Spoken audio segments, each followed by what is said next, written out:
So yan guys, nag-adobo ako ng pusit. Ayan, bali nagbila ko guys sa naglalako kanina dito sa amin. Nagpila ko na 1 kilo. Ang malang pusit dito sa amin guys, 342 guys. 1 kilo lang siya.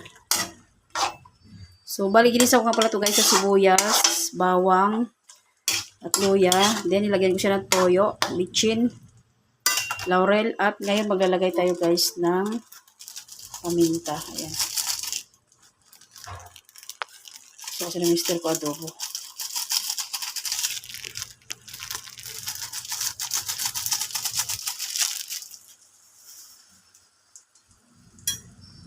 So, yan. Halo-haloy lang natin. Hindi, naglagay na ko ito guys ng bitchin. Hindi nyo naman kayo guys mag-add dito ng asukal. Pero ako din ako naglagay kasi ayun ang mister ko sa adobo na matamis. So, ayan. Ayaw niya kasi guys sa adobo na may asukal. So yan, make-us lang natin to guys. Pabilis lang guys maluto yung ating pusit na to. Yan. Kasi pangit pag sobrang overcook, magkukunat siya. Pero mga 2 kulo or 3 kulo lang siya. Ayan siya guys. Oh.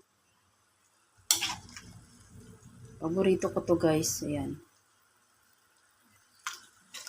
Sabi ko sa kanya, lagyan namin ng sitaw. Ayaw niya.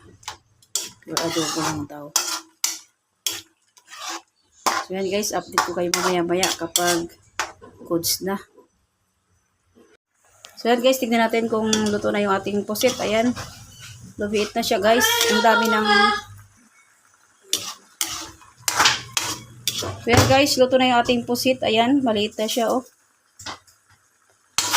Goods na to guys. Ayan, patay na natin to. Di ko to guys sinabawan ng tubig guys. Ayan, nagkusang nagtubig yung pusit guys. Oh. Dapat ipatuyo ko sana siya ng gusto. Pero ito, okay na to, may sabaw. Ayan, so yun lang guys. Thanks for watching.